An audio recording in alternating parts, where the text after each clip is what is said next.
Teresa Lyle is joining me now. She is an area agent with the Mississippi Extension Service, and we want to talk about a program that is teaching money management, I guess, if you will, to teenagers, to school children, and it's called Welcome to the Real World, right? Yes, it is. It's a wonderful program. I really enjoy participating in this. It is called Welcome to the Real World, and we target junior high, high school. I kind of like juniors and seniors because seniors are kind of getting out that May, and they're going to be pushed out into the real world, so they have to kind of learn a hard lesson sometimes. Mm-hmm. But anyway, it is a simulation game that it is geared towards high school students, and where they are assigned a occupation and a monthly and annual salary. They are also either a high school dropout, a high school graduate, or a college student, so they don't get to choose. They also have been assigned a family situation. They're either married or they're single, and they have one or two kids, and they do not get to choose.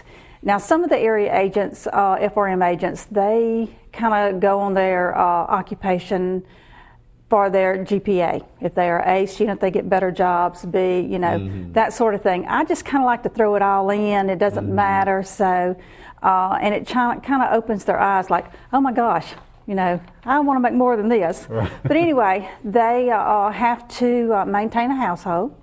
They have to live within their means. They have to buy a house, a car, food, daycare, everything that we do every month. It's the only thing that's not on there is student loans, because I know a lot of households starting out, they have student loans. Right. And any other additional loans. Mm-hmm. It's just basic living. Mm-hmm. And they have to live within their means, and they also have to keep up with the check register. So they learn how to take care of a checking account. They have to have a savings account, and they have to have a bank account. And when I go in and talk to the students, I tell them that the way everything or the banks are today, they have free checking. I said, not mine. I'm going to charge you $8. I'm sorry. But and they also have to put $100 in their savings, no matter what their salary is. If they only make $15,000 or $1,500 a month, they still have to put $100 in their savings account.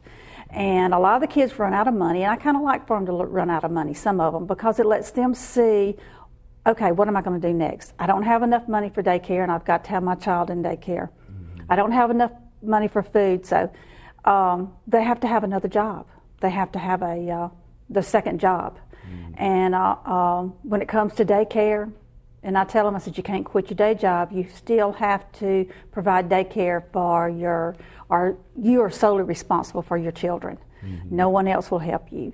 Mm-hmm. And I also explained to them that the way our government is now, there are no handouts here. You're strictly on your own. And their spouse is a deadbeat spouse, so they're living on one salary.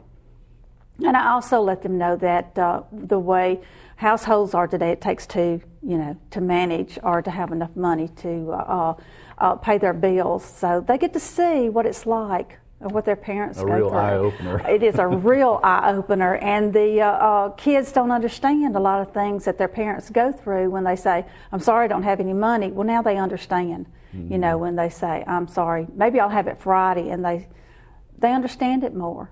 And I've had some kids to comment, I'm going to go home and hug my mom's neck because now I know what she goes through every month. Mm-hmm. So it is an eye-opener for them. And this is basically a one-day program that they learn all this in. Absolutely. It takes a couple of hours depending on students and how many we have.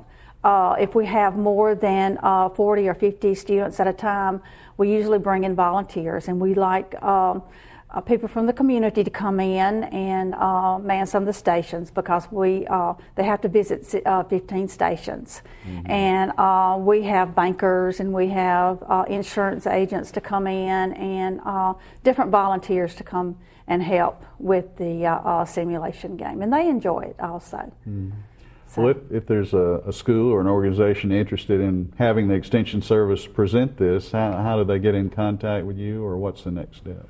They would contact their local county extension office, and then they will put them in contact with the Family Resource Management Area Agent. And Each one of us cover anywhere from 10 to 11 counties. And just contact them and they will get in touch with us. Be glad to go into the schools. Thanks a lot. Teresa Lyle from the Mississippi State University Extension Service.